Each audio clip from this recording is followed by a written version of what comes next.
Hello and welcome to CK12 Jumpstart program week 5, where we'll be talking about assessment and tracking student progress. I'm Lindsay, a member of the CK12 team, and I'll be your moderator for today's webinar.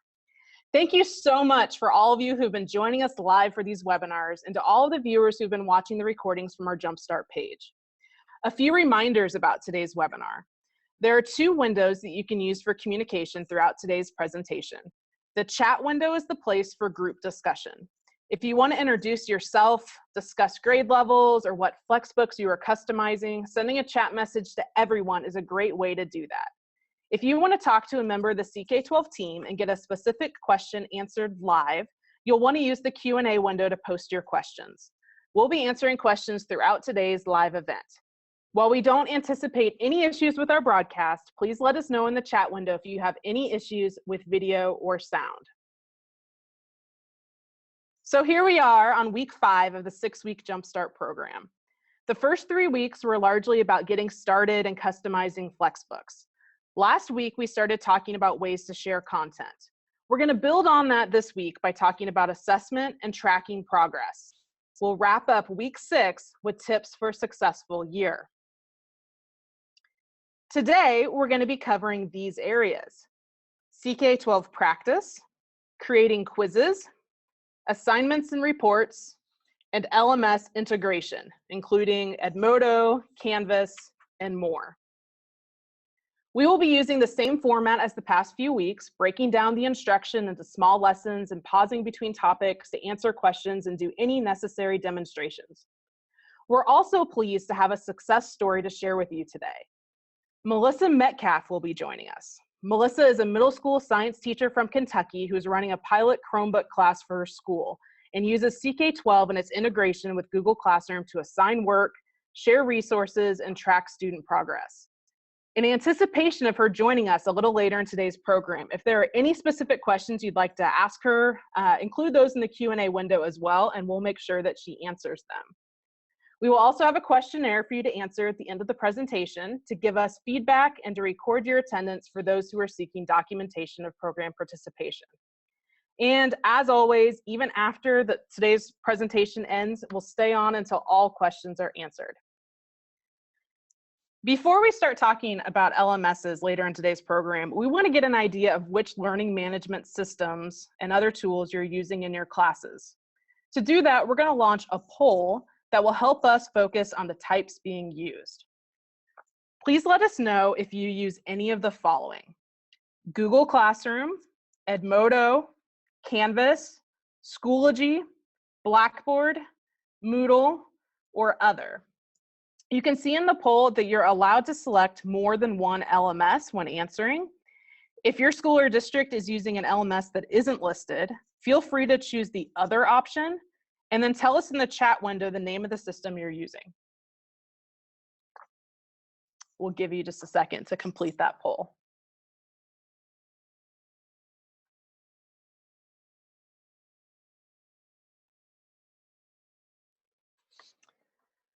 Thank you. Now we're going to jump right into today's first topic, which is CK12 practice. Remember to ask any questions in Q&A, and Felix will answer and demo live shortly.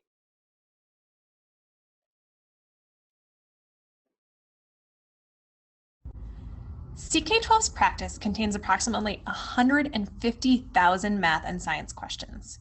If you simply want students to review material, they can go into general practice using our adaptive practice icon. From here, they can practice any topic in math or science, and they can do this both on a desktop or laptop, as well as on their phone or a tablet. Alternatively, they could go to a concept page, such as refraction of mechanical waves, and click Practice here to practice that particular topic. Our practice is adaptive in that it will bump students up to any available harder questions if they are doing well, or suggest that they review a read or video if they are struggling to accurately answer the questions. Let's take a minute to see what this might look like. Say I'm logged in as a student and go into the practice icon. I can navigate to refraction by clicking on physics and then waves, and then refraction of mechanical waves. From here, I can start practicing. I can do the same thing from the page that has the whole concept and all of the modalities that go with it by simply clicking on practice at the top or on the practice icon for that assessment. Once a student is in the practice, they can answer questions and continue on. Now, if they're randomly guessing, you'll see that the system will pop up something that suggests maybe checking out a read or a real-world application, or even a video if there's something like that attached to that particular concept. Students can then go in and do that, or go back to practice at that time. When a student is done practicing that concept, they can click Submit and see the general details for this particular practice. Now know that we have multiple types of questions. In this case, you might have seen some that included multiple choice, as well as fill in the blank, or additionally in other options, true and false, select all that apply, and even some of our newest question types, which include highlighting and drag and drop. Let's look at one of those right now. If I look at this particular option on simplifying the expression, it gives me the choice to sort these parts of that simplification process based on step 1, 2, and 3, or not a correct step at that time. I could go in here and say, okay, let's say this isn't a correct step. My first step would be to divide. So maybe I have something like this here. And then if I'm just guessing, we could put stuff there. And I could check that. I got 4 out of 6 correct, but I didn't put the other ones in there. It might even give me some feedback there. If I go back to the question again, you'll see that I have 2 other options when I'm working with a question. I can use a scratch pad, which allows me to draw and write on this. So I could go up and look at this problem and then say 3 minus 4 and so on. Or I could click on a hint option. In this case, it reminds the student to use the order of operations to simplify. And sometimes there's even another hint, in this case, to work left to right within any level of the order of operations. Now, to see how I've been doing on this practice, I could just submit that practice and look at the simple score, or scroll down and see more. Or I could go to my dashboard and click on either of the topics that I've been working on. In this case, let's look at order of operations. When I load the practice details, you'll see how I've been doing, any streaks that I've had of correct answers, the time I've spent working on this concept, and the skill meter, which as it depletes, will get students closer to that suggestion of a read or a video that they should look at before they continue practicing. If I scroll down, I can see the specifics for the types of questions that I did. In this case, I answered 2 easy ones right and not the medium one. And then I can go from here and see the specific questions. You can also choose to download your worksheet, but be aware that if you're working within our adaptive practice system and you download the worksheet, it will auto-generate a worksheet using a sample of questions from there. So if you want students to all have the same worksheet, you'll want to download it and save it and give it to all of them together, as opposed to getting a random selection. Or you could choose to create a quiz from a teacher account and use that instead. We'll talk more about that in the next part of this session.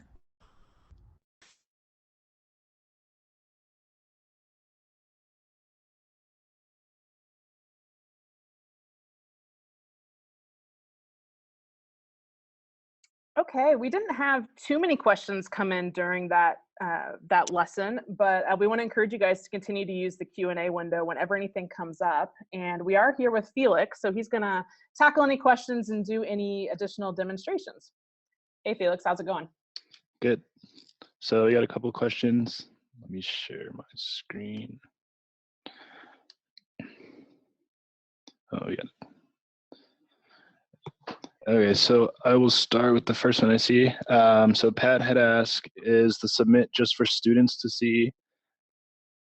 And after they submit, can they practice again with the same questions, or do they do different questions appear? So the answer to that is, so the students will see the submit, and then after they practice, they'll be able to review their questions. What the system does is it randomly generates like different variables and numbers for the questions. So it's not guaranteed that they'll see this exact same question. It might have the same structure, but chances are the numbers in the questions will be slightly different. And that actually, I guess, going to the next question was, are the numbers within the question randomly generated, or the questions hard-coded? So for most of the questions where you're typing in the answer, it would be randomly generated. For things like the drag and drop, those would likely be hard-coded. So that is for that question, and I'm moving down. So can students, one question was, can students continue to do the practice until they've finished the hard questions? So that, yeah, there's no limit to how many attempts you can do on a practice. You're welcome to continue to practice that as many times as you want. You may end up reaching a point where it says you've done all the questions. Would you like to restart? And basically what that means is you've gone through all the questions in the question bank, and then you can just restart to have some of those same questions start filtering in again. But we don't restrict you to how many times you can practice. Okay, let's see, going. Okay, so one question was, how does Scratchpad work? I can pull that up. Give me 1 second.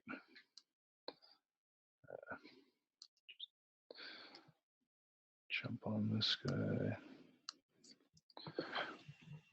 So Scratchpad it's a spot where you can jot down notes or work on the problem. I'm going to pull it up as soon as I get this. So Scratchpad is this link here. You can draw, you can change the thickness of the line. You can even do different colors, and you can erase. Oops, don't want to do that. So this is kind of just there as a convenience. If you don't have access to pen and paper and you just kind of want to do it here, you can. And that's just something that as just another tool that we provide. Outside of just like jotting down things, it doesn't do anything else. It's just kind of there for your convenience. So next question. So there's a question is, can I add my own questions to the practice? And you can. I guess I'll talk about that a little bit more when we get into creating quizzes. It's kind of related. But the answer is yes, you can. You can add your own questions. And I'll show you guys how to do that coming up. All right, so I have another question. So it says, does the data from the practices come into the teacher to keep track? So if you're creating assignments and you've assigned these concepts, such as, like, for example, this process of the water cycle, if this was an assignment, as soon as the student submits, you will start to see that show up in your report section for groups. So as long as you're assigning these practices, the teacher who's assigned it will be able to see the progress.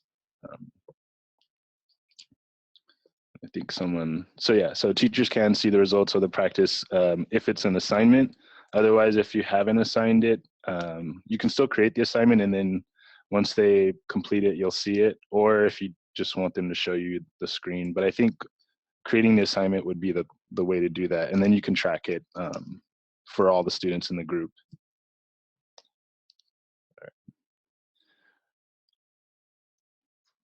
So someone had asked, if the student does well, will the second practice have harder questions? So the system is adaptive.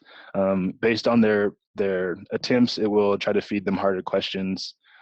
So that does happen. And then if they start getting a lot wrong, it tries to kind of find like a medium where the next question might be a little bit easier or harder. And then if you miss too many, we'll try to suggest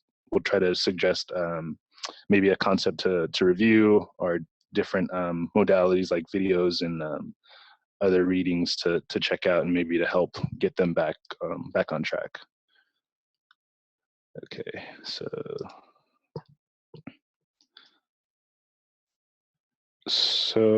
okay, if a student does extra practice on their own, will I see the results?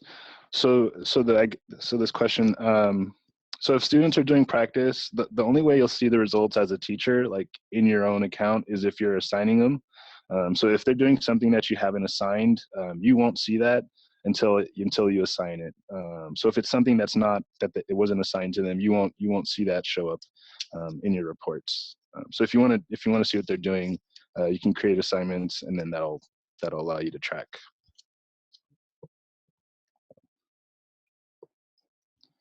Can I see students work in Scratchpad?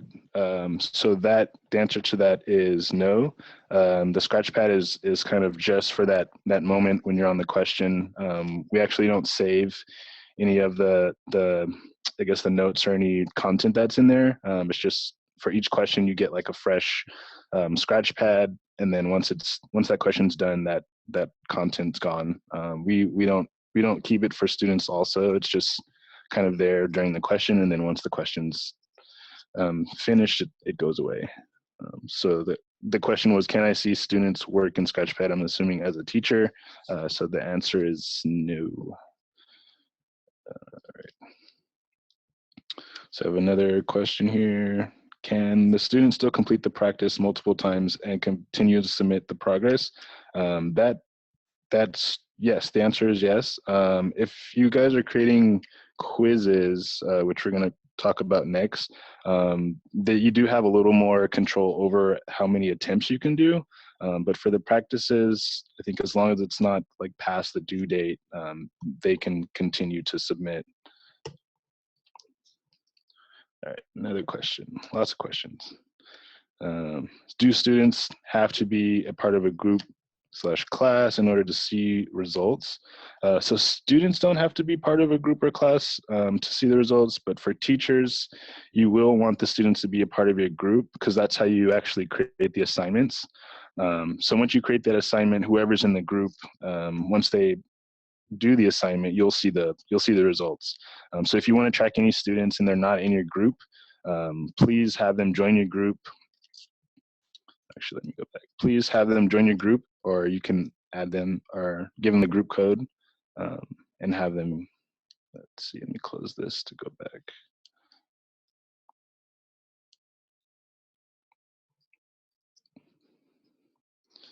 So like in your Jumpstart group or in your group, this report section will show you kind of where all the progress is once you start creating assignments.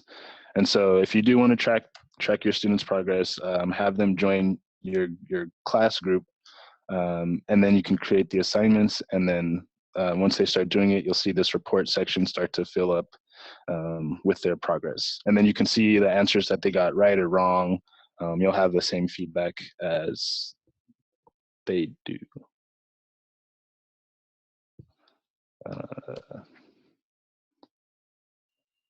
Okay, 1 second. So can the group, oh, okay, so sorry, question bounced. So I have another question. Can teachers preview practice questions? Yes, they can. So if you're not creating a quiz, if you wanted, so just like how I'm doing here, I'm in a teacher account, I can go to any concept. So if I go to the browse, pull up, let's go to like arithmetic. And then like any of these concepts that you pull up, you can go through the practice, and then you can attend all these questions just as the students are, and then you can kind of get a sense of what questions are they're going to see.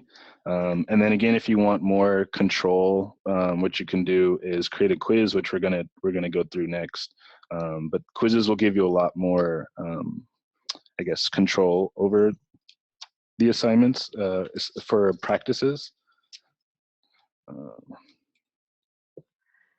Felix, thank you so much. Thanks to our viewers for keeping Felix plenty busy with a lot of great questions. We're going to go on to the next section, which is on creating quizzes. The other two sections that we're going to show you after creating quizzes are assignments and reports and LMS integration. So remember, we've got lots of time throughout today's webinar to answer a lot of these questions that you guys are having about how to assign things, and then what the reports actually look like, and then how all of this works together in partnership with some of the LMSs. But right now, let's go to creating quizzes, and then Felix will be back on in a few minutes to see what else has come up in Q&A.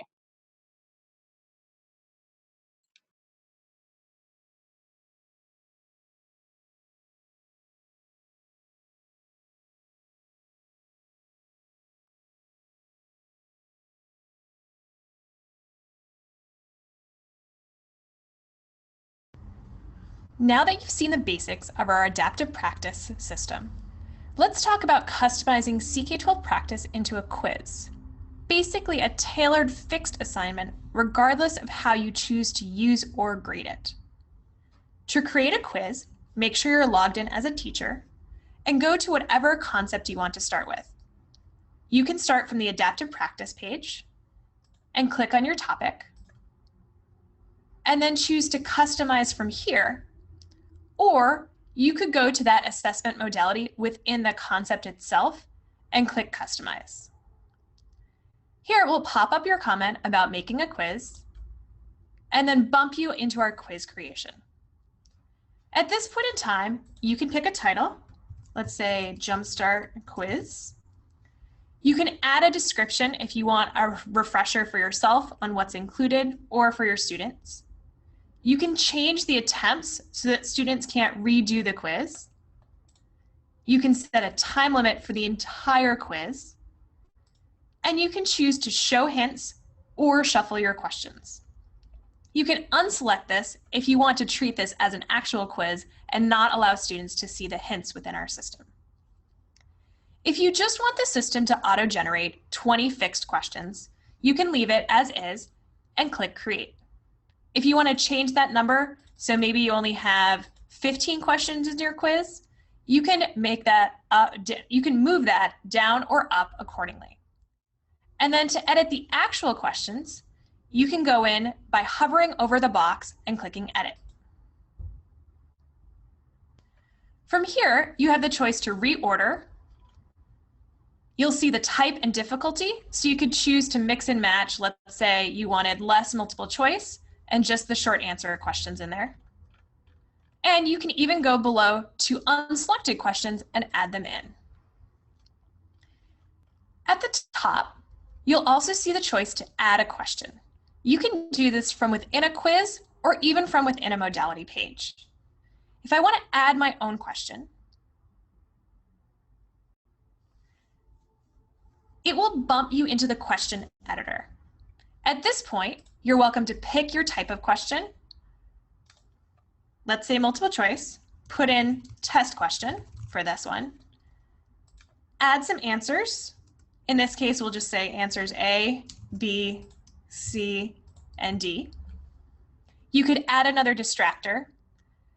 And if you're in elementary math and you wanted students to see the solution, you could put the solution here. You can also choose to add your own hints in, change the level of the question, and if you're not already in a question concept, click and add another concept that you want put it in there or put the first one in. You can even tag your question with the grades or the standards that match it. If you want to get extra fancy, feel free to play around with our variables option by selecting something within your question and then adding and changing that to a variable so that it will change based on each time that that question is served up. Once you're done, you can submit your question and add it to our database. And then you'll see that that test question shows up at the bottom of the questions that you have selected for your quiz.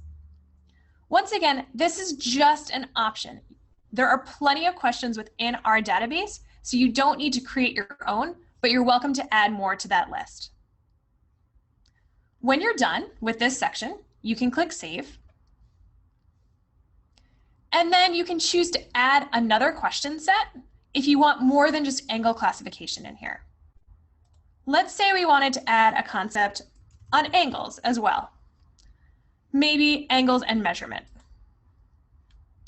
I can pick those options, let's say standard angles here, and it will add in those questions. I can then go in again and edit them accordingly or change the number. When I'm done, I can update and save this quiz. Any quizzes that you've made can be found in the library for yourself. So you'll see this Jumpstart quiz right here. And if I went back to angle classification and clicked on that concept, I would also find it under the community contributed tab for myself. So in this case, for my version of the community contributed tab, I'll see the quiz that I've created as well. We'll wrap up here and go into assigning both practice and quizzes in the next part.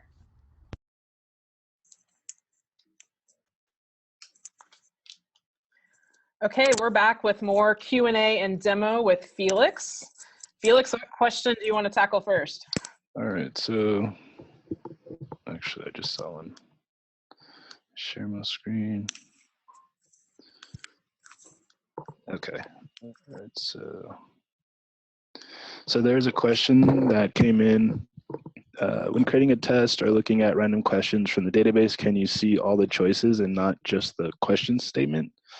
So let me actually jump in to one of these guys.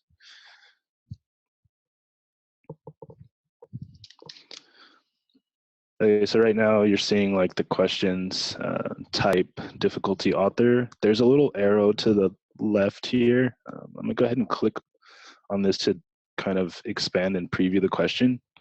So I think to answer that question, you can see like what some of the choices are. This one's not the best. Let me see. Here's a multiple choice. So you will have a chance to preview the questions kind of in line. You don't have to like go to a new window, and then you can kind of see like the question itself, and then what are the answer choices. Let me pull up my question. All right. Oops. Okay.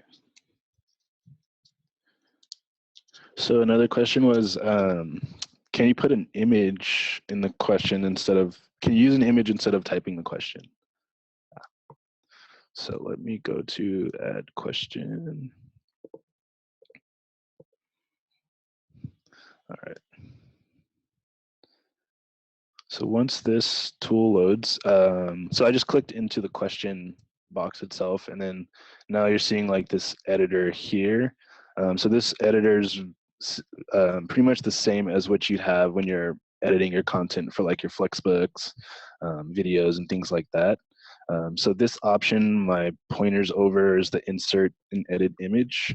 So if you click that, you can choose a file from your computer, or you can even punch in a URL, and then you can insert that image.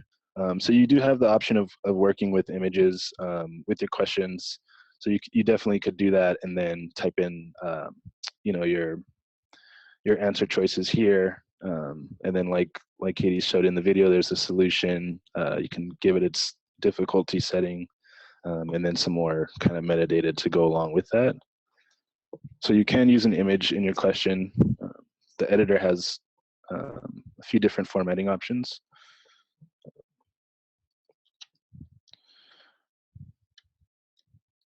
So another question came, can I search for questions for quizzes based on learning outcomes?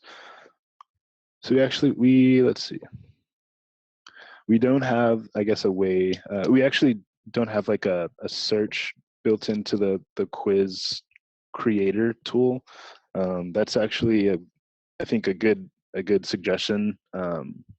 So we'll actually keep note of that for our product team. But as of now, there isn't a way to search for particular questions. I mean, we do show like the type and the difficulty, but outside of that, that could be something that we could later add in the future. But I'll definitely make note of that, and all your guys' comments and things, we do review this with the rest of the team, so we always look for more ways to make the system better. I think these questions will definitely help. So I have another. So this question, is there a way to turn off the feature that shows if a student's answer is right or wrong. Oh, okay. So the instant feedback, there isn't a way to turn that off. Right now, it's always on. That could also be another feature suggestion. Definitely take note of that. But right now, there isn't a way to turn it off. It's at a system level, so that we keep it going. It's for everyone who answers; they'll get that immediate feedback right away.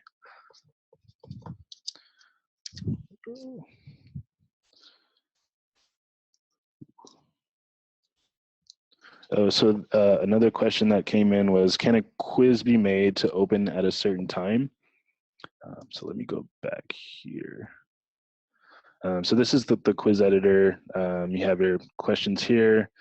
You can set a time limit if you would like to limit the time they have to complete the test. But as far as setting a time for where the quiz opens, the assignments are kind of left up to you. So if you wanted to only show this have the quiz appear at a certain time, as soon as you create the quiz and assign it, that's kind of when it's live. So for now, if you kind of wanted to time when these assignments or quizzes are showing, you can just kind of do it manually and create it whenever you feel like you're ready to give that to your students. But we don't have a feature that where you can create it and then set a timer for when this is going to appear. It's kind of as soon as you create the assignment and assign it, then it's live for your students.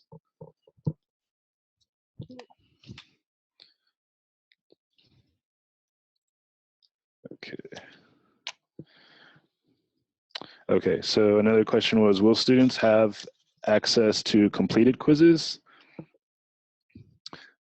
And so they can get back to the quizzes. So if it's an assignment, like an old assignment, they can go to the quiz there. Another option, if you're using groups, you can share the quiz with the class. So that way it'll always show up in that shared resource section. So that way, maybe if, after the assignment's passed, the due date's passed, you can share it to the group, and then they'll always be able to get to it there. And I'll just quickly bounce to the shared resource section. And so you can share it here, and then students they'll be able to access it there. Like if it's, past the assignment due date, they can come here and they can access the quiz.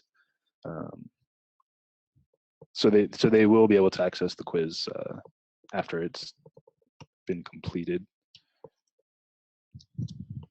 Right. So let me go back to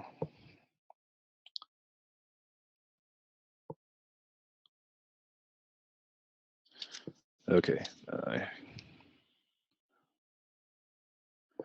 So here's actually another good question. So how can I separate the results from my two classes answering the same quiz? So I guess the easiest way to manage classes would be through groups itself. So you can have two separate groups for each class. You can assign them the same quiz, but that way the results will be contained for each class. So one class will have its set of results and the other class will have their set of results. And then you can assign them the same quiz. So I think that would probably be the best way to do that. Just have two groups that are, for each class, and then you can give them the same assignment. But within that group, you'll be able to see just the results for each class. And I think that'd probably be the best way to handle that. Felix, if you want to handle just another question or two before we move on to the next section, and we'll leave Q&A open and we will get all of these questions answered, but there's a lot coming in, and I know we want to move on to the next section on assignments and reports. Maybe just another one or two on quizzes, and then we'll get back to this conversation after the next lesson. Sure. So one more question was, can students write a justification for why they selected an answer in the multiple choice? We don't have a feature that'll do that. That's actually a good question. And again, something that we'll definitely share with our product team. So right now, if they were to select a multiple choice and they get it wrong, there isn't a spot for them to enter, like, why I chose this question. But that's that's a good question, and we'll definitely share that with their product team. And I think that is, yeah. Oh, okay, one more question, sorry. So can you search for a particular concept so every question has to deal with that concept? And I guess if you're creating a quiz, sorry, let me show you what I did. So I clicked on add question set, and so now it's bringing up search for, so you can search for a concept here, or you can browse just like we were. So I think in that case, for that question is, can you search for a particular concept? You can search for a concept. You can also browse for a concept, and then you can see it tells you how many questions there are. So you can kind of pick which questions you want depending on how deep you want to get into that subject. But you can absolutely kind of just get questions for a particular concept, and then we have it broken down a little bit further for you. Excellent. Thanks, Felix. We know that we still have some Q&A questions, and our team will be answering some via text, and then Felix will be back to answer others. But right now we want to move on to the assignments and reports section. One more note too, those of you who are using the chat window, you'll see that you have the option to send your chat message to everyone or to all panelists. If you want to tell everybody where you're from and what you're working on, make sure that it's selected to everyone so that everybody can see that. So just note about that. And then now let's talk about assignments and reports.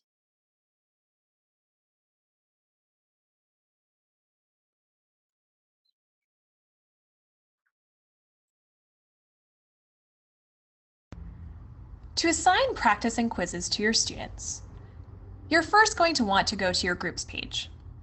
Note that our dev team is working on enhancing assignments within our system so that you soon will see an assign to class link or button on reads, videos, practice, quizzes, simulations, and even Plex. This will be a quick assign option to directly assign that modality by picking one or more classes and a due date. In the meantime, or if you want to tailor your assignments, we'll talk about how to assign practice and quizzes through these groups. Let's open up a class, let's say Jumpstart Grades. Remember that only within classes, not study groups, do you have the option to assign work. Once in that group, click on the assignments.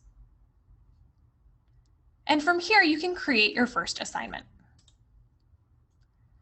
You can choose to navigate to your topic by going to any particular branch and navigating to the particular concept, or you can choose to search directly.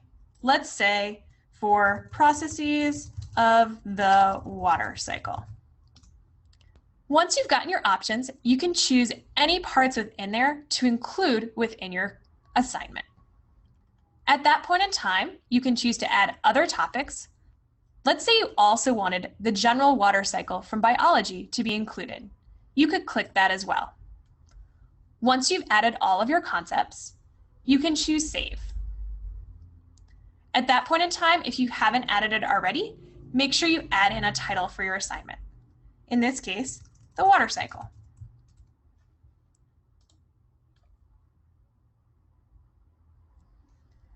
When you're done completely, you can choose to save at any point, but when you're done completely, click Done, and you'll see that assignment now within this group. I can choose to assign that to my students directly,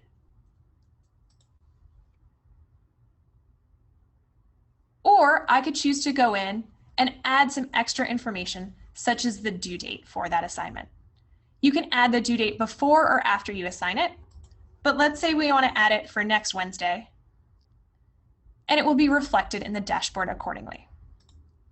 If I wanted to create another assignment, I could go back in, let's say to angle classification, since we were working on that.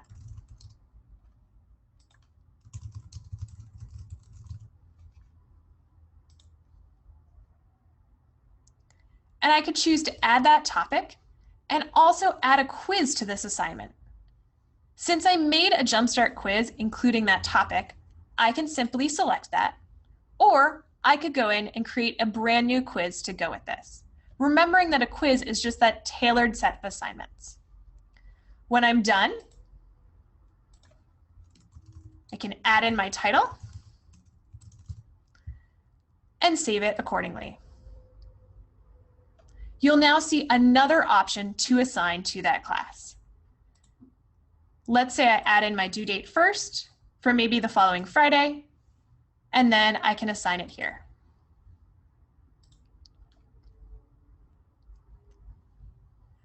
Note that these assignments were created for this group, but if I go back into my groups page and click on another group that I have or another class that I have, you'll see the same options to assign those.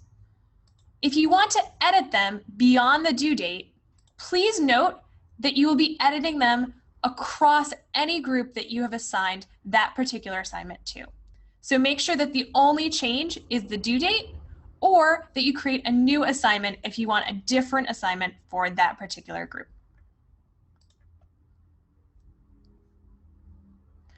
Once students have had a chance to complete these assignments, you'll be able to find their reports under reports within that group.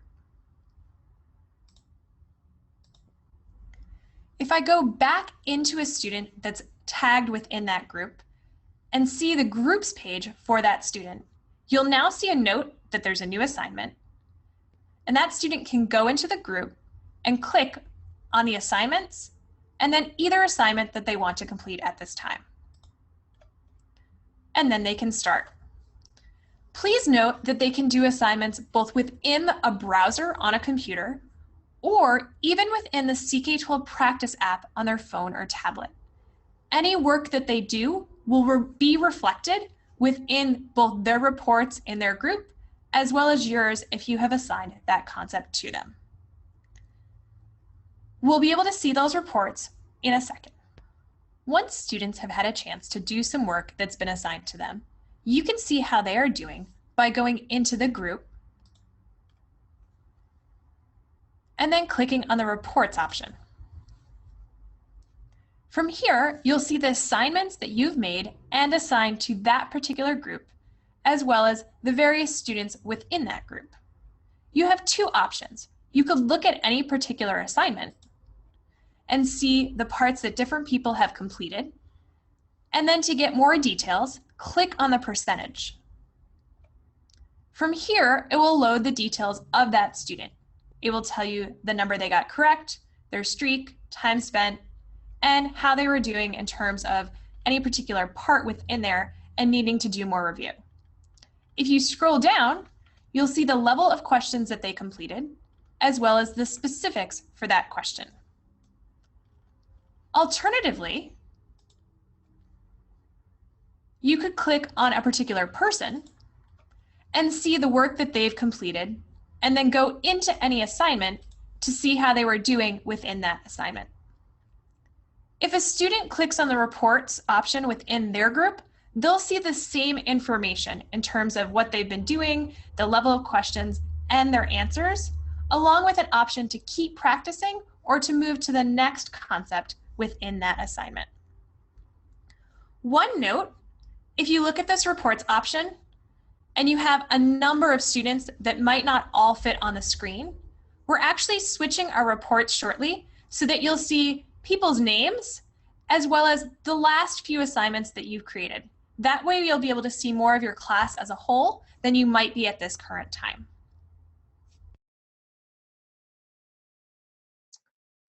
Okay, we have Felix and Katie here to answer some questions. Oh, let me go back to that screen.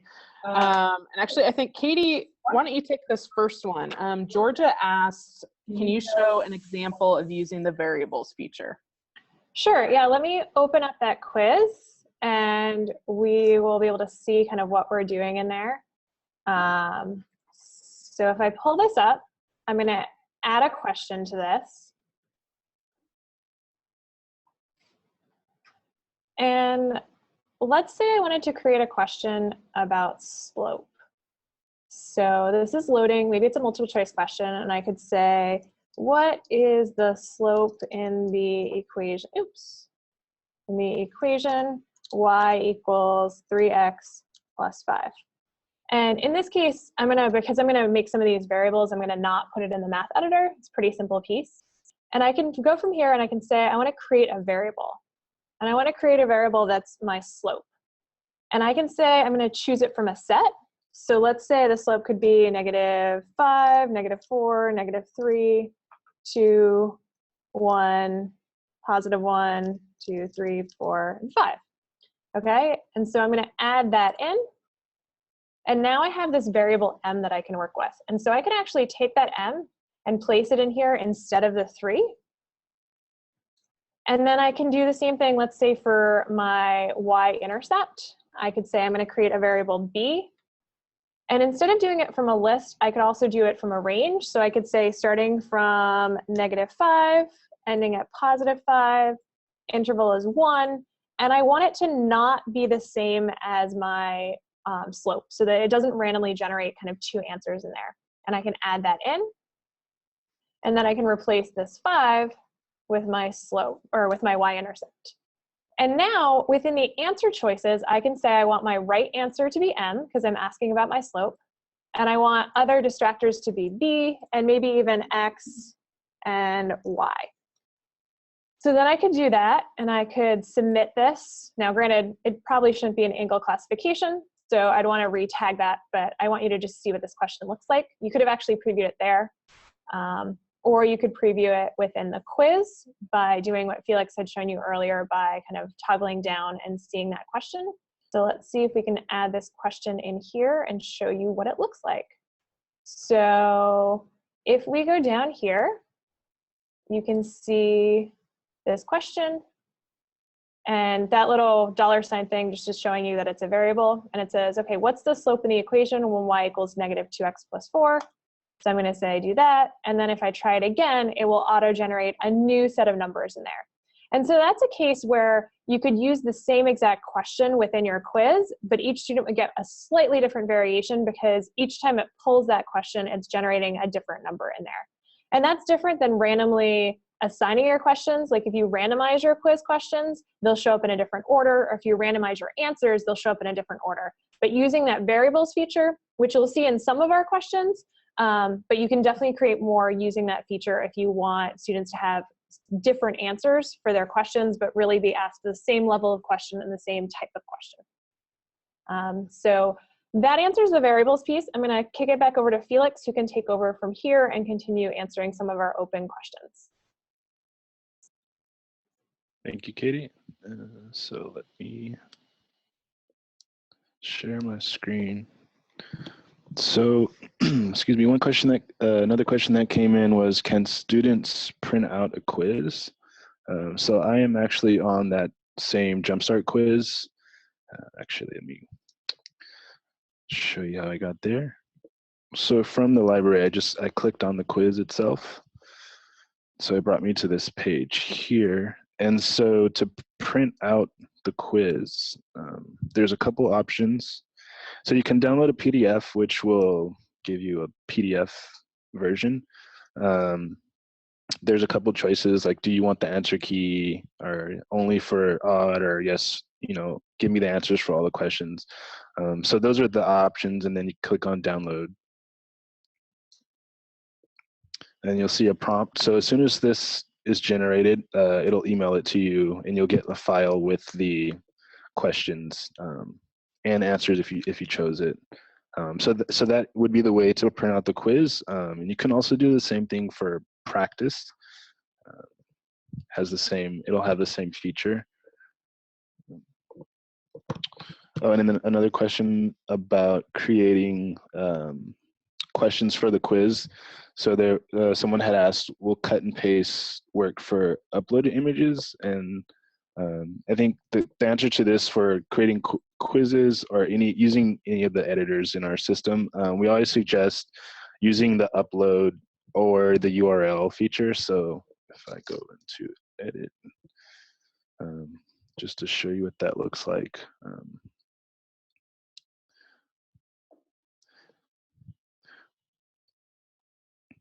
We usually try to stay away from copying and pasting because it has been known to cause issues. so we always suggest going with whatever the functionality is. So if it's uploading an image, using the tool that's for uploading images, or embedding a video, using that.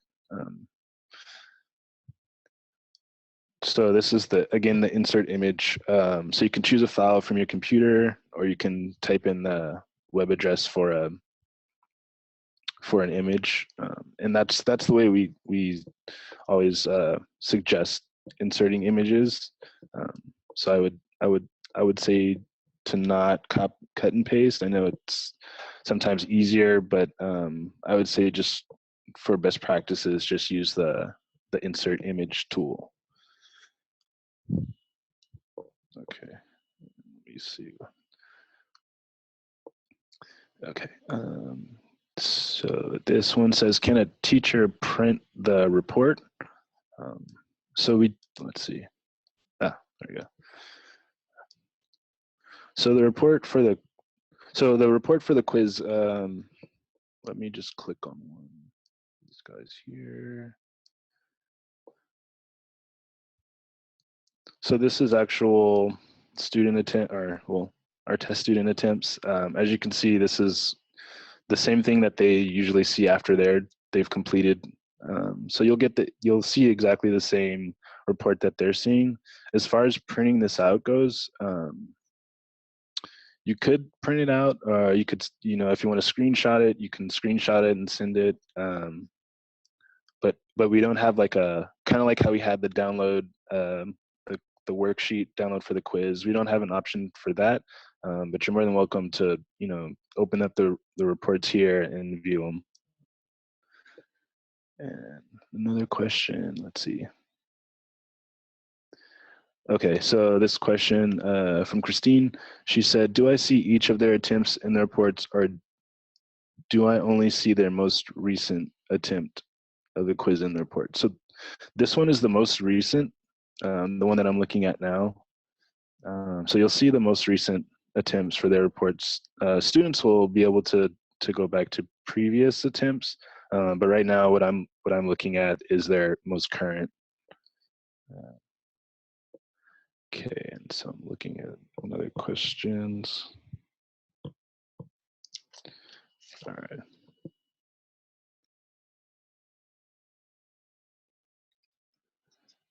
Okay, so this one says, oh, is there an option that a teacher can choose that a quiz can not be printed out? Okay, so let's see if I get out of here. Hang on one sec. So I'm going to switch into a student account.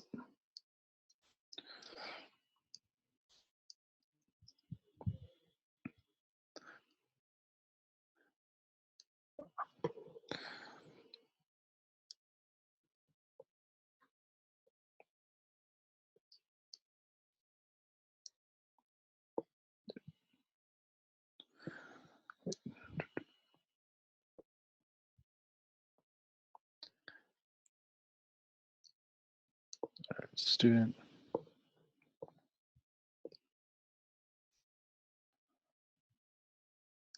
All right, so I just want to pull up this quiz as a student.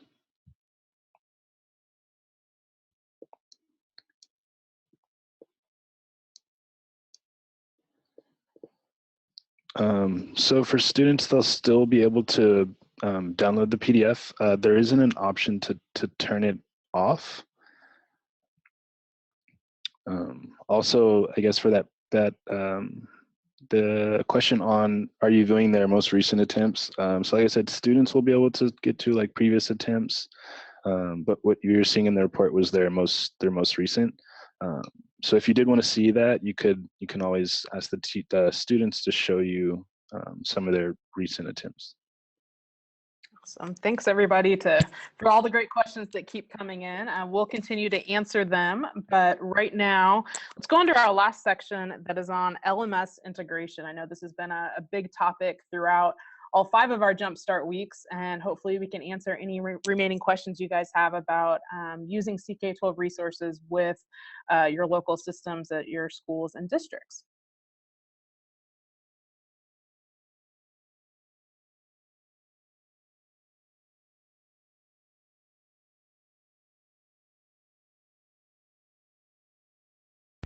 Last session, we talked about the ability to share content from within Google Classroom.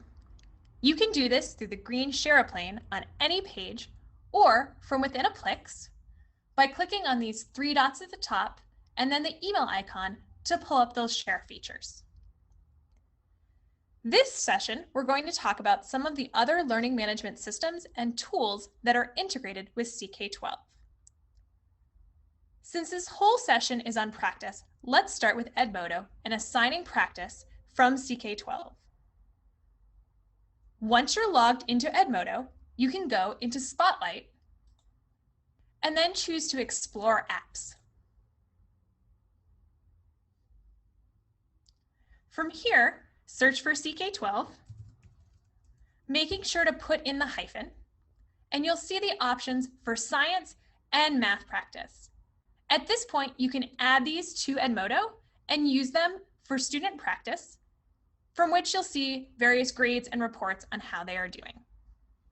If for some reason you're in Spotlight and you haven't clicked the Explore Apps option, and you just type in CK12, you'll see various resources shared by others. For example, this one is a web link. This is not the official CK12 app, and therefore you're going to want to make sure you go into that Explore App option first. Within Canvas, you can go into your courses, let's say Jumpstart. Once inside a course, you can choose to create an assignment. From here, when you add an assignment, to get CK12 content, go down to Submission Type. CK12 is an external tool, so you're going to want to search that and search for ck12.org. From here, you can add CK12 and browse CK12 content or include your own content from your library. If there's something that another user has created that you want to include within Canvas, simply add it to your library from CK12, and then you'll be able to find it here. To start adding CK12 to Canvas, you'll need a key. To do this, please do so at the district or school level from your IT or tech department. That way, there's not a number of different keys for each teacher within one organization. Schoolology is coming shortly.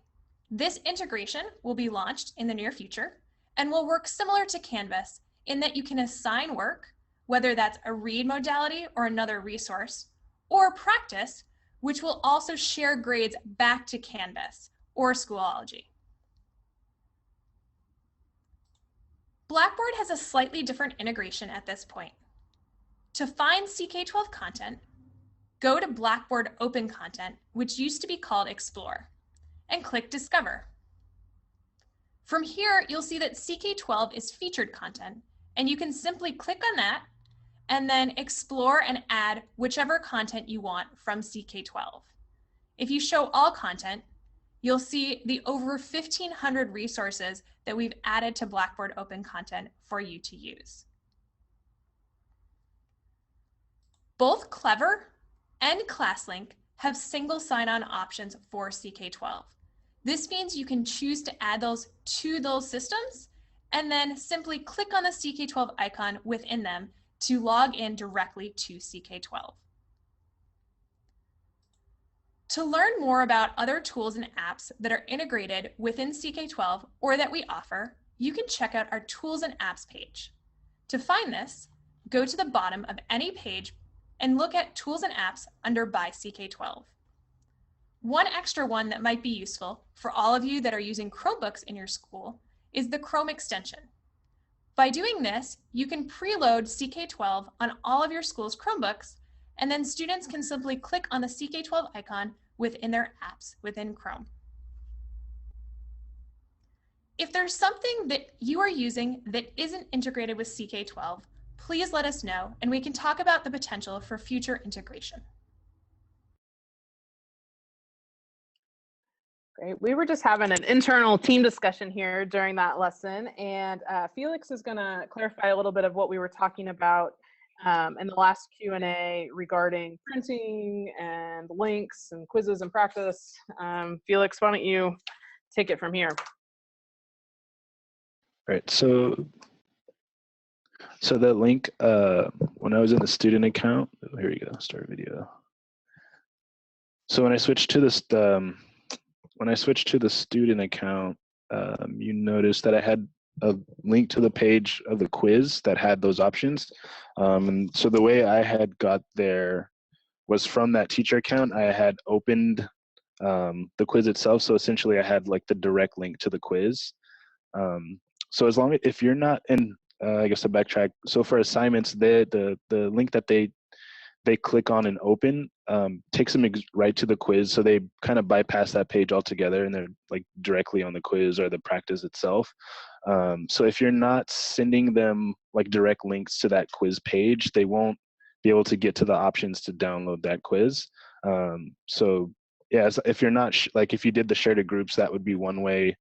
Or if you sent them a link to the quiz, that would be another. But if you're not doing that, then they really won't have a way to get to that page itself. So that's what we wanted to clarify.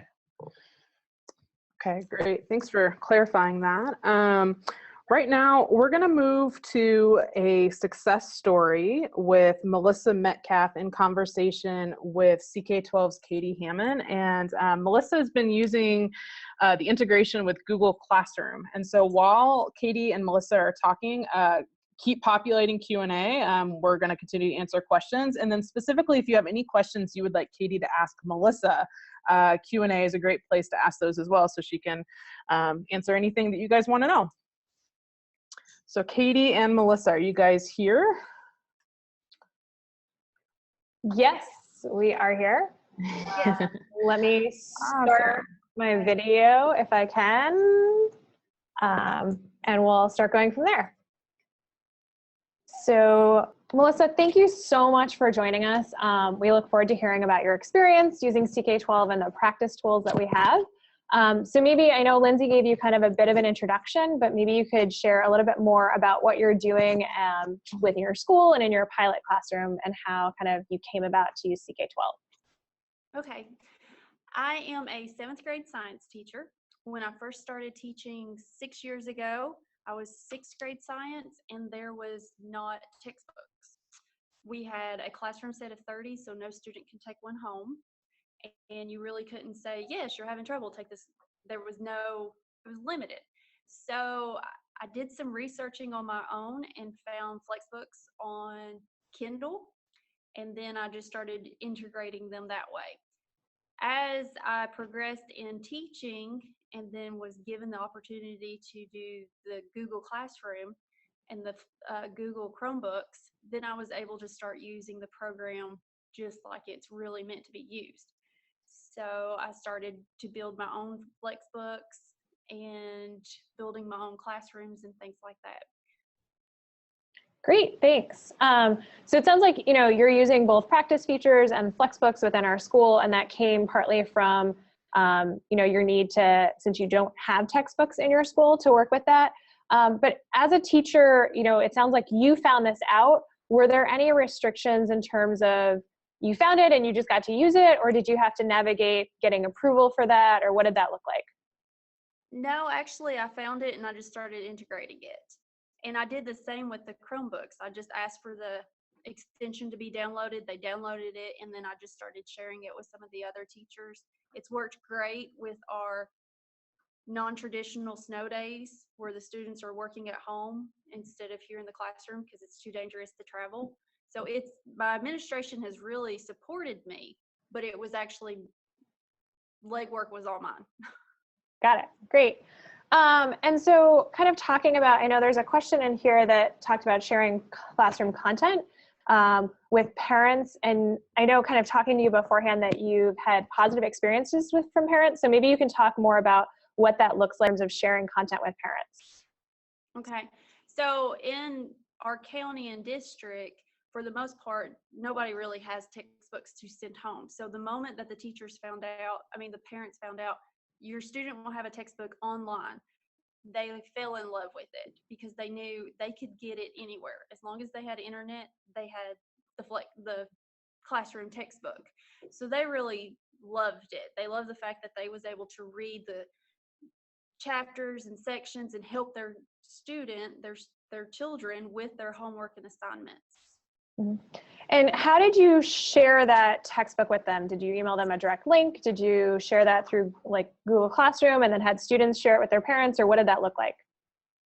I did share it with parents through a direct link, but students are on the Google Classroom, and so everything that I've assigned to them, I've sent through the Google Classroom. Awesome. Fantastic. And using this material, how have students reacted to using an online textbook or using, different practice within there and Google Classroom? You have a love-hate relationship these students do with the CK12. Most of them will love it because it has the reading, it has the simulations, it has videos, and then it has the practice. The students that struggle is the ones who has always relied on memorization.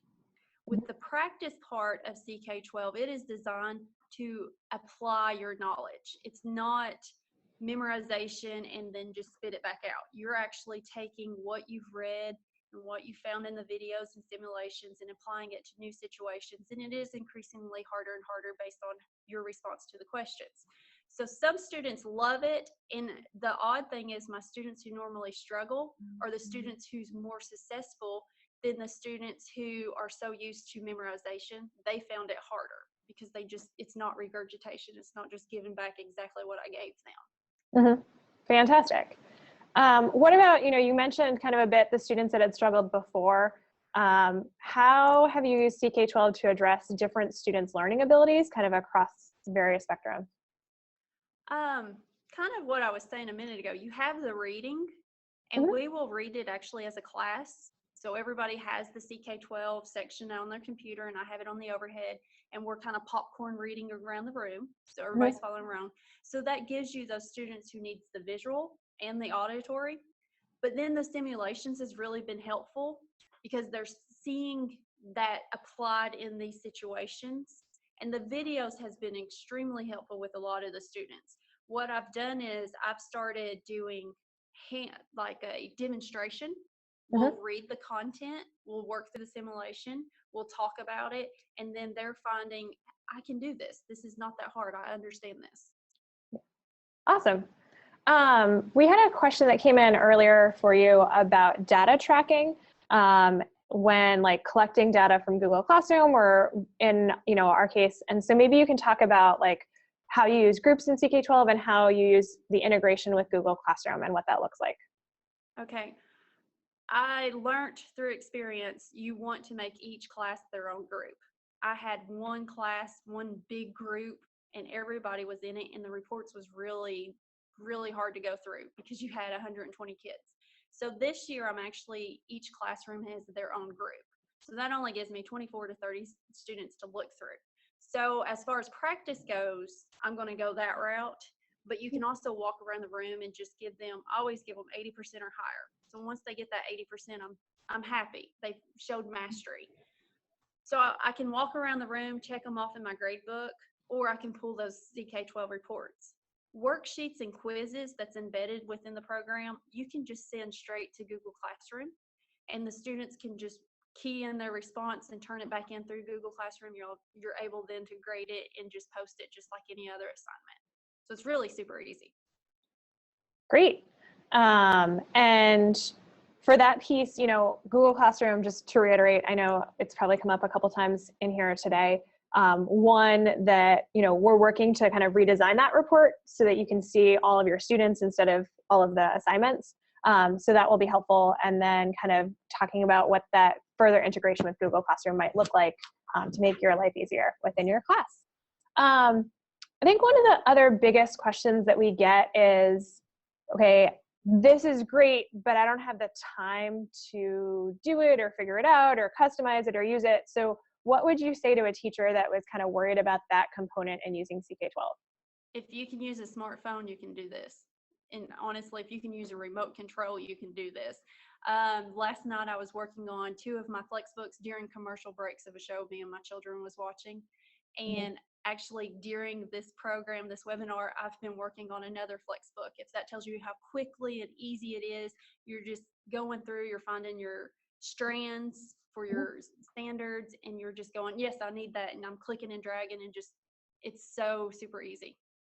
Fantastic. And we just got a question from a user that says, how do you keep students from cheating, either looking answers up on the internet or sharing answers with each other on the computer? That goes back to classroom management. You just have to keep walking around and making sure that they're on task. You can't really, it's just like if it was on paper, you just have to control your environment. That's not something that really there's a trick that you could do. Awesome. So I don't know, we've talked a bit about practice. We've talked about, it sounds like, you're working on customizing your Flexbook even this morning and integration with Google Classroom.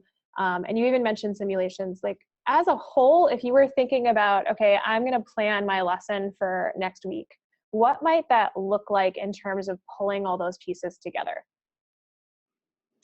Well, where I am a science teacher, it's a little bit different than a math teacher or an English teacher. But because I am working on lesson plans right now, I can tell you a lot of it has to do with first getting them excited. So that's where my demonstration comes in. Blow something up, do something. And then we will go, and I usually have a PowerPoint or something, and they'll go through some, and we'll have a classroom discussion. But then they're required to do the reading. And then where those questions are all higher order thinking, it really shows me, did they get it or not? And that's really how it's used in my classroom.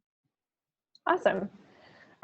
So I'm going to kind of wrap up there. I don't know if there's anything else, we've gotten to hear a bunch of different pieces. If people have more questions, we'll have Melissa stay on as well. But is there anything that we missed that I didn't ask you that you want to share? Or, what does that look like if there's something that I left out in the questions? It's easier than what you think. You might feel overwhelmed right now thinking, oh, it can do this and this and this and this and this, but it's very user-friendly. I'm not a big fan of Edmodo because I don't feel like it's user-friendly, and this is so user-friendly. It's super easy, and that's the big thing, is just get started. Try something this year and just start adding pieces to it. Awesome. Well, thank you so much, Melissa. If you guys as viewers have more questions for her, feel free to toss them in the Q&A window, and we can always bring her back on as we finish up Q&A for this webinar. Yes, thank you, Katie and Melissa. Hopefully both of you guys will stick around as we continue to answer more questions. Right now, let's go ahead and kind of wrap up the formal part of this program, but like we just said, we're all still here, and so we will stay on and answer any more questions that come into us. But we do want to thank you guys for joining us today. This is week 5. Viewers are strong. We really appreciate your attendance each week. We have office hours scheduled this Thursday, July 21st from 1 to 2 Pacific time, and that's the time when you guys can jump on and join us. We have the CK12 team on video, on chat, ready to talk to you guys about whatever specific needs you have for the upcoming school year with your schools and districts. Also, don't forget to jump on social media and like CK12 on Twitter and Facebook, and you can use the hashtag #TeachYourWay to talk about your experiences in the Jumpstart program. Next week is week 6, and you can see the agenda of some ideas of our programming. The webinar is going to be on July 26th at the same time, 10 a.m. Pacific, and our main topic is just going to be talking about ensuring a successful school year. So what are some other modalities that we haven't addressed? Those might include videos, our real-world applications, and our interactives that Melissa was just talking about. It sounds like she's an active user of our simulations. And we also have a Plix tool. So we're going to talk you through those. There is a new CK12 concept map that we're very excited to demonstrate for you guys. We also want to talk about how to handle revisions and updates to your CK12 Flexbooks and resources throughout the school year. And then also, again, Melissa touched on this a bit, of how to use CK12 to really create comprehensive lessons for your classroom.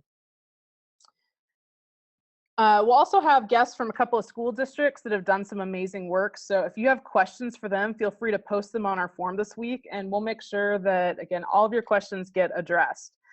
One of the most important things you can do is fill out the questionnaire to help us continue to improve these Jumpstart webinars. This Google form, as well as a record of your attendance in the live webinar, will be used if you're seeking professional development credit. The link is listed on the screen, and it's also hopefully going to be messaged out to everybody here in the chat window. So that's it for our official programming. We've got the whole team here.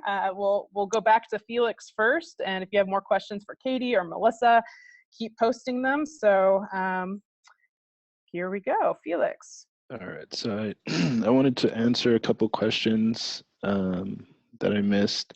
So one was, is there a way to view reports on, can we view the reports on a mobile device? And the answer is yes, for tablets, but not for phones.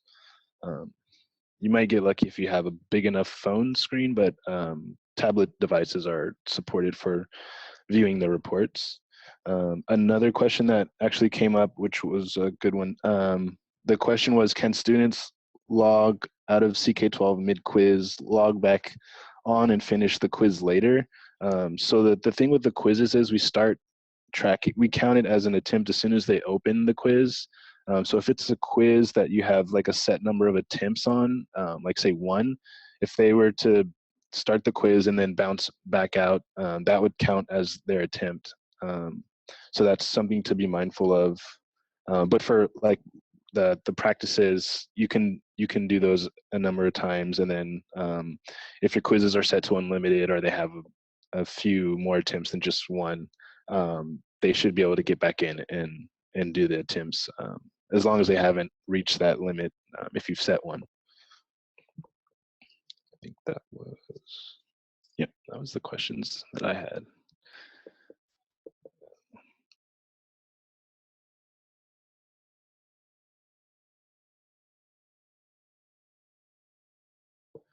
I got one more, or another one. This one was about the quiz results.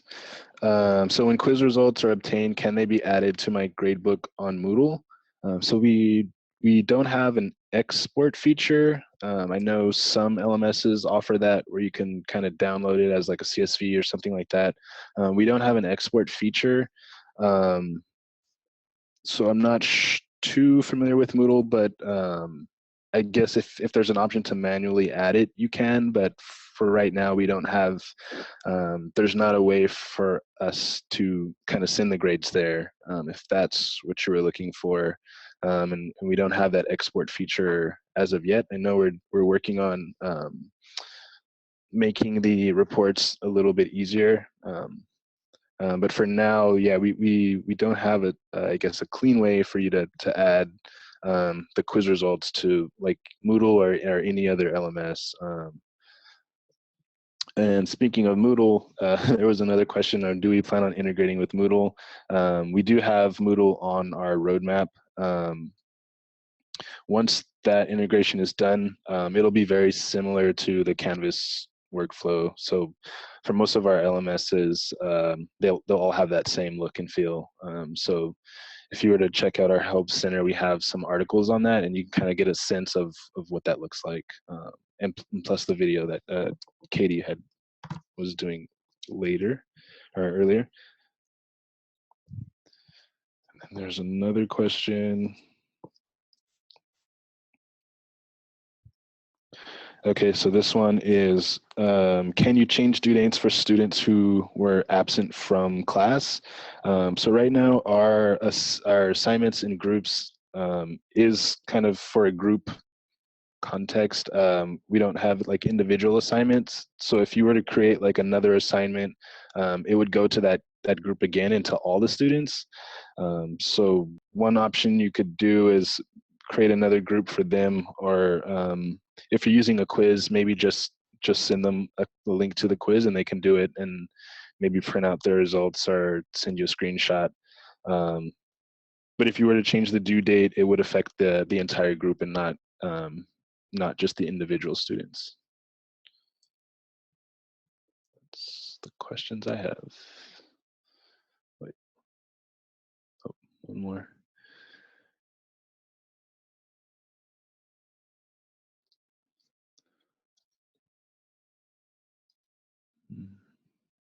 Okay.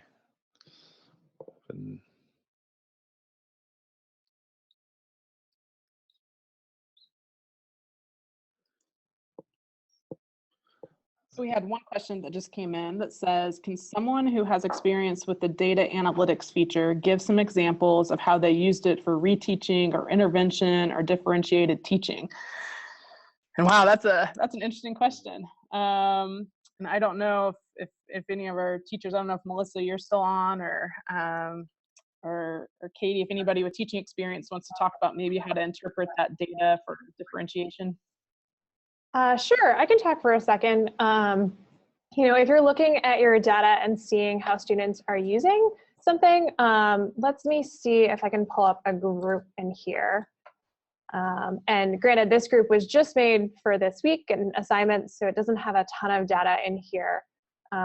But I worked at a school for students with dyslexia and other language disabilities. And so if I had been using this in my math classes and we always did a kind of a diagnostic testing at the beginning of the year, and I could go in and look at some of these questions. And this would be a great case where I might create a quiz specific to a topic to kind of help me figure out how students are doing. And that way they'd all be on the same section. But so if I click on angle classification, and let's just see how this first person is doing.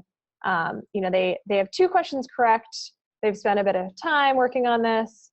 And I can actually look in here and see what they're doing. And so this might tell me that, okay, they could get these multiple choice, they're understanding how, like, the different types of angles, but maybe they're not getting the number of right angles within a diagram. And so maybe we need to talk about, like, whether that looks like an angle inside a diagram or outside. What does an interior angle look like? What does an exterior angle look like? And so that's a case where I could look at all of the students within there and look at the questions they answered and said, okay, so this person has 100% on angle classification. So maybe that took them a little bit of time to get there, but they've completed it and they're okay. Or they've done both parts of here, but they're not doing so well there. This person's doing a little better. If we look at the water cycle, okay, it sounds like, Jumpstart and Sarah both have the water cycle processes down. Kate just needs to do it. So we'll see what she has there. And so, I have this assigned due tomorrow. So maybe by tomorrow that account will have more information in it. But I can go in and look and say, okay, not only do I have the grade values, like the questions themselves and what they got right or wrong, whether that was an adaptive practice or a quiz where they're all doing the same, but I can also see the time they spent. I can see kind of the level of questions that they're getting in there. I can say, okay, this person did these 2 questions in less than a minute. So great. They, didn't spend a ton of time here. That extra time is super helpful for me as a teacher, because it tells me the time that my students put in and the effort that they're putting in. If they're getting 100% and they're doing it in 2 minutes flat, then I am going to up the questions that they're working with. I'm going to, the system will do some of that. It will give them harder questions and then say, okay, well, they spent a short amount of time, but they didn't get the hard questions right. So maybe they're getting the easy questions all right, and that's it. And I'm going to ask them to go back in and try some of the harder questions. For the students that are struggling and spending a ton of time and, maybe they even got through the 10 questions, but they did, 45 questions in the process to get 10 right, then that would be a case where I'd have them go back and do practice, or I'd look into those questions a little bit more and say, where are they struggling? Like, what areas are they struggling in? Maybe I want to pull up some extra practice on, fractions and decimals if there's a lot of questions with fractions that they're getting wrong. Or I'm going to go back in and say, maybe it's a question of every time they get a long word problem wrong, whether that's math or science, they get it wrong. And so maybe I want to work with them on reading and vocabulary and what that looks like. And so I think that, by giving you not only the type of questions, whether they're easy or medium hard, like the level, how many they've gotten correct, their streaks. So if they're just getting one randomly correct here and there, the time they spent, and then the actual questions themselves and the detailed information there. I can use all of that to kind of work with my class and say, these are the groups and these are the pieces that I'm working with, and how might I address each individual student, or kind of bucket those students and maybe create an extra group for students that are struggling with this, and I can create an assignment for that for them to do, or students that are doing really well, and I'll create maybe some extra challenging concepts that I want them to explore some more. So hopefully that answers that particular question. I can continue going, or we can jump back to Felix. But I'm already in here, so I'll answer maybe one of these questions while he's jumping on to look at another one. Sylvia asked, where are these questions generated? Who creates them? And can we publish questions that we wrote? So we've actually created questions over the years, either by working with partners that have created questions or writing our own from our in-house members. We have a number of educators on our team as well as domain experts. So that kind of answers the question of where ours are generated. You can publish questions that you wrote by submitting them, and then they'll be within your quizzes. If they're getting added to our database, they would need to go through a review process so that kids and teachers can't just randomly add questions that aren't linked appropriately. But when you create a question, that you'll get a little notice that says, thank you, this question's under review, but in the meantime, you can use it right off the bat in your own quizzes. So you're welcome to generate your own questions and not worry about what that looks like from our end. And then we thank you for any questions that you're adding to our database. And if they go through review, they'll get added in if they're matched and at a level that we're looking for, and all the rest will get added into our database. So I will let Felix take over from there. All right, so there was a question, if a student attempts the assignment again past the due date, will the report give the most recent attempt or the score from the original due date? And so to answer that question, it'll be the most recent, although we do have the I guess the due date field. We don't restrict or really enforce that. So they,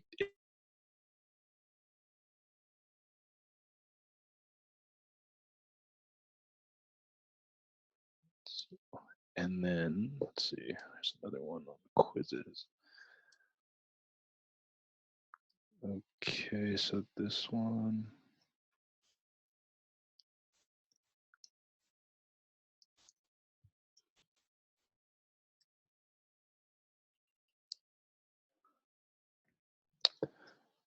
All right.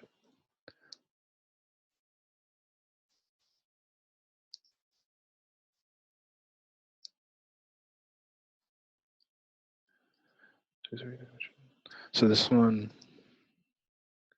All right, so this question from Debbie. Debbie is asking, regarding questions in a quiz, you said we could tag and put a specific standard the question covers. Since NGSS is our nationwide standards, are you considering adding that specific standard on the tag? So let me,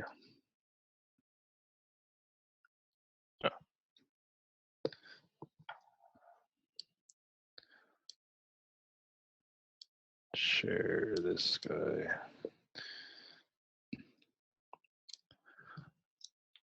So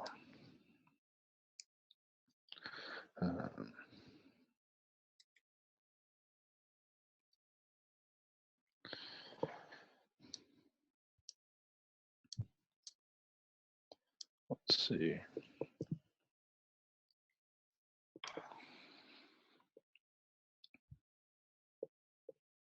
Here we go.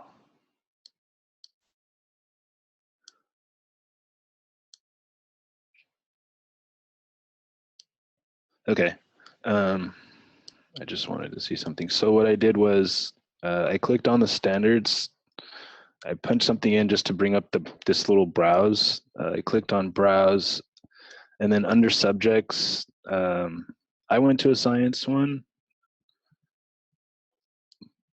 But then over here on the side, there's an NGSS option. Let's see if I can find.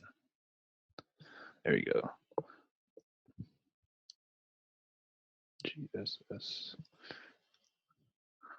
All right, so it looks like we do have it, but as an option.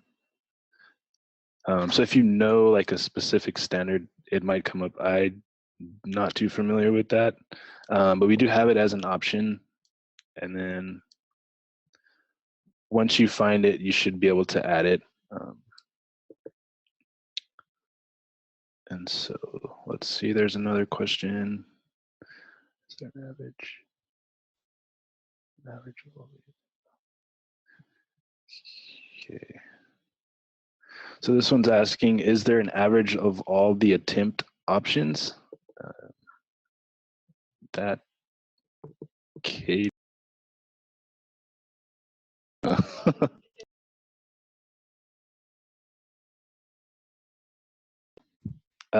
Yeah, so I guess for your question, is there an average of all the attempt options? We do not have that.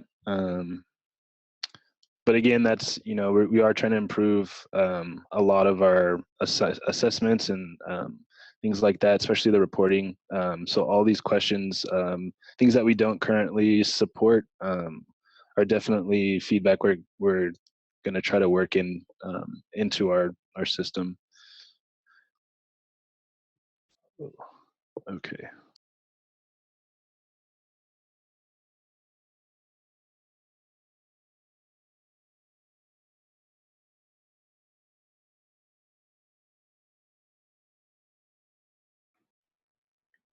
I'm going to jump back on for a second and answer a couple of these questions.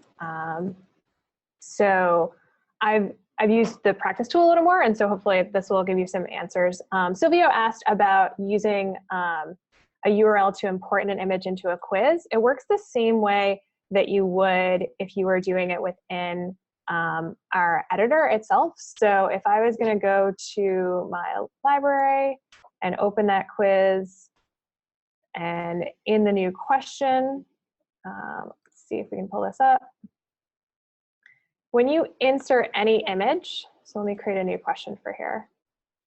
When you insert any image, you have the option to put it inline or as a figure. And so there's kind of within that screen, you'll see the choices to work on. And so if I do this and I insert this image, under image options here, you'll see at the bottom your source and credit, just like you would see them for any image that you're inserting within a Flexbook. And so that's where you want to make sure to put in a URL if you're inserting it from a URL, and then maybe the photographer's name or the artist's name or whatever that looks like, or even yourself if you're putting that image in there and you've made it yourself. And that way other people will have the full knowledge of who created it and how they need to cite it in the future. And then Mick asked, is there a depth of knowledge standards mapping for the questions? So it's not correlated one-to-one in the way that it's correlated with NGSS and Common Core. We've actually had some great conversations in the last few years about what that looks like, and that's part of the reason why we created our PLIX questions, because we really wanted students to do more analysis and more of those, whether you're using depth of knowledge or using Bloom's taxonomy or any other kind of structure that talks about just basic recall all the way up through analysis and application.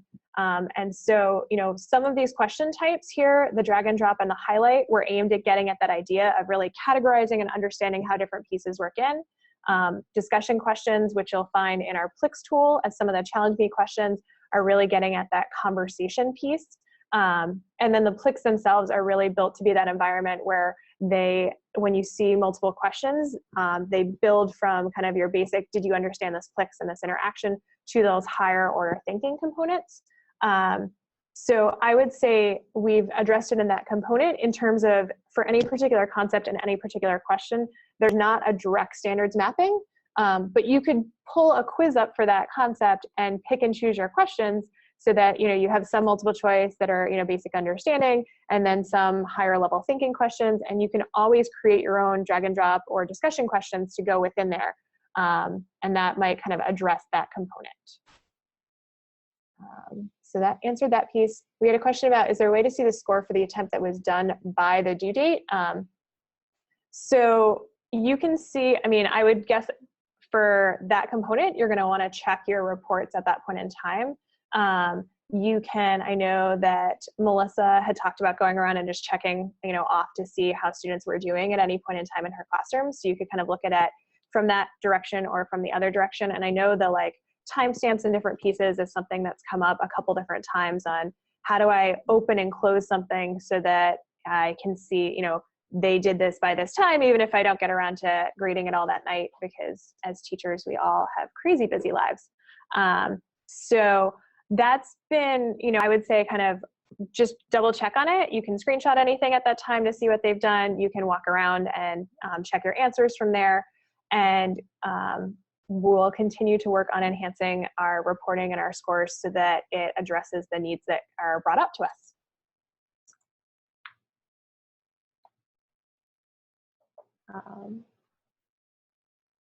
So it looks like there are no open questions here.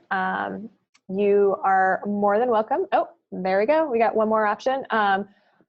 Will Q&As be achieved? I'm assuming that means archived for future reference like the videos. Yes, at the end of any week. So if I go to the Jumpstart page, 12.org/Jumpstart, you can see underneath, and I'm going to pick up past week because we have not yet made our Q&A sheet for this week since people are still asking questions. But if I go here, let's say to week 1, open that up. And underneath the webinar, you'll see a Q&A doc. And for each week, we've created a document that has we kind of bucketed the questions. So questions on assigning practice or questions on integration or whatever that looked like. And you can find those just by clicking on and opening that doc for each week. So definitely check those out. You can see what those look like. You can see the videos there. We will shortly be adding the videos and Q&A for this week, so you guys can review them and answer any of those questions. But just a reminder, feel free to join us for office hours. Feel free to post questions on our forum. Feel free to email support@ck12.org. Those are all ways to get those pieces in. And next week we'll have some other visitors and success stories. And so if you have questions for users, definitely continue to post those in our forum and let us know what they are, or just join our webinar next week and ask them live like you have this week. Great. I think we're going to wrap up there. So thank you so much for joining us and have a fantastic week.